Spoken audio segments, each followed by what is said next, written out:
रीवा जिले के जवा तहसील अंतर्गत ग्राम पंचायत रौली में पट्टे की भूमि को लेकर विवाद ने नया मोड़ ले लिया है। भूस्वामी का दावा है कि उसके पट्टे की जमीन पर जबरन कब्जा करने का प्रयास किया गया और विरोध करने पर उसके खिलाफ SC/ST एक्ट के तहत प्रकरण दर्ज कर दिया गया।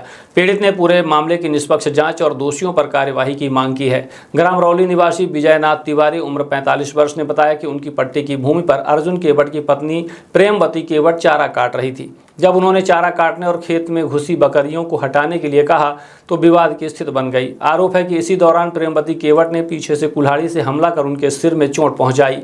घटना की शिकायत अतरैला थाने में दर्ज कराई गई थी। विजयनाथ तिवारी का आरोप है कि शिकायत के बाद कांति दुबे द्वारा उन्हें फोन कर समझौते के लिए दबाव बनाया गया तथा धमकी दी गई। उन्होंने बताया कि 9 जून 2026 को कांति दुबे, अर्जुन केवट, प्रेमवती केवट और उनके समर्थक बड़ी संख्या में खसरा नंबर 46 स्थित उनकी पट्टे की भूमि पर पहुंचे और कथित रूप से जबरन मड़ाई डालने एवं कब्जा करने का प्रयास करने लगे। पीड़ित के अनुसार जब वह अपनी भैंस चराते हुए खेत पहुंचे तो देखा कि उनकी जमीन पर टेना धूनी गाड़कर कब्जे की तैयारी की जा रही है। विरोध करने पर उनके साथ गाली गलौज की गई और पट्टे के दस्तावेज दिखाने की चुनौती दी गई। सूचना मिलने पर परिजन और ग्रामीण मौके पर पहुंचे, जिसके बाद कथित रूप से आरोपी पक्ष वहां से चला गया। विजयनाथ तिवारी ने बताया कि बाद में दोनों पक्ष अतरैला थाना पहुंचे, जहां उन्होंने लिखित आवेदन देकर कार्यवाही की मांग की तो SDOP द्वारा बोला गया कि अभी आप लोग जाओ, हम सुबह जाँच करने आएंगे, परंतु आज दिनांक तक पुलिस द्वारा जाँच नहीं की गई। विजयनाथ तिवारी का कहना है कि अगले दिन उन्हें जानकारी मिली कि उनके और उनके भाई और बेटी के खिलाफ SC/ST एक्ट के तहत मामला दर्ज कर लिया गया है। पीड़ित का कहना है कि पुलिस ने बिना निष्पक्ष जांच किए एक तरफा कार्यवाही की है। उन्होंने यह भी आरोप लगाया कि थाना परिसर में बड़ी संख्या में लोगों की मौजूदगी और नारेबाजी के जरिए पुलिस पर दबाव बनाया गया, जिसके बाद यह कार्यवाही हुई। विजयनाथ तिवारी ने पुलिस अधीक्षक से मामले की निष्पक्ष जांच कराने, पट्टे की भूमि पर कथित अवैध कब्जे के प्रयास की जांच करने तथा झूठे प्रकरण दर्ज कराने वालों के खिलाफ सख्त कार्यवाही की मांग की है।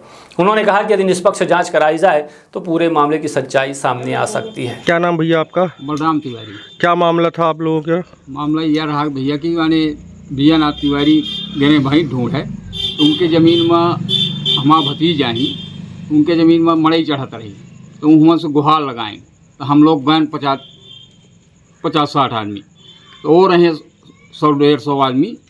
तो जब हम कब जंगा दिखें तो फिर भागे लागे, भाग के थाने गए। थाने में हम पचन गए तो हम आप जन के माने वह नहीं लिखी गए, रिपोर्ट नहीं लिखी गए।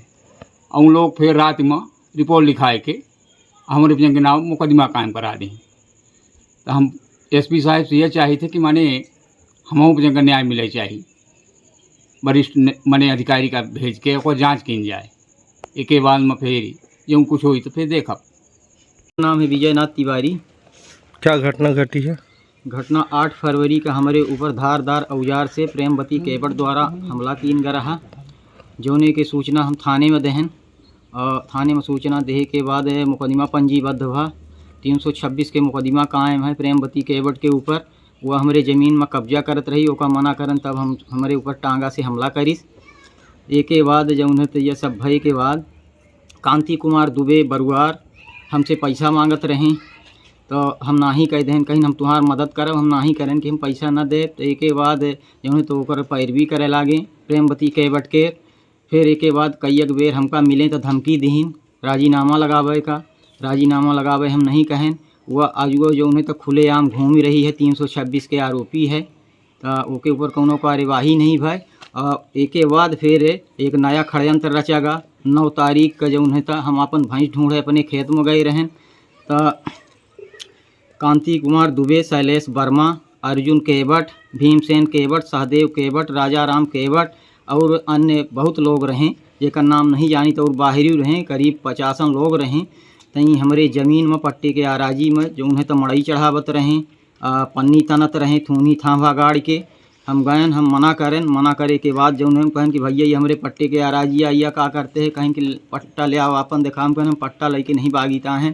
फिर एक के बाद हमका गाली दीन, गाली दे के बाद हम सूचना दें, घर का फ़ोन करें, घर वाले गांव वाले का बताइन। गांव वाले जब सब गए करीब 50-60 लोग गांव के सब गए, जब गांव वाले का दिखीन तो ये सब फिर भागे लागे।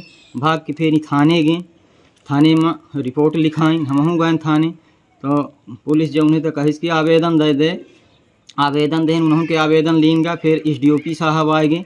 SDOP साहब जो उन्हें तो रात में कहीं की तुम घर चले जाओ और कल हम उसकी जांच करेंगे और जांच करने के बाद फिर जो होगा तो होगा। फिर हमका सवेरे पता चला कि हमारे ऊपर SC/ST के मुकदमा माने कायम कर दीनगा। तो अब क्या चाहिए थे अपना? हम यह चाहिए थे कि एकर जौन होता पुलिस अधीक्षक महोदय से हमार विनम्र निवेदन है कि एकर कौनो वरिष्ठ पुलिस अधिकारी से एकर जांच करवाई जाए और जांच करवा के जौन यह फर्जी मुकदमा हमारे ऊपर लगावा गया है तो एका जौन होता हटावा जाए हमारे ऊपर से। हमार बालक घर में नहीं रहा ओका तक का हम आरोपी बनावा गया है। छात्र मुझे पर्सनली टारगेट करके उन्होंने मुकदमा कायम किया है और मेरा SP साहब से अनुरोध है कि किसी अच्छे अधिकारी से जांच कराई जाए या फिर वो स्वयं आके इसकी जांच करें। जो ये फर्जी मुकदमा हमारे ऊपर लगाया गया है, ST/SC का लगाया गया है इतने सारे, जबकि मैं वहाँ मौजूद नहीं था। यदि मैं मौजूद हूँ तो उसका वो प्रमाण दे के उसके बाद कार्रवाई करें, क्योंकि उन्होंने साफ साफ गलत कार्रवाई की है, गलत मुकदमा किया है।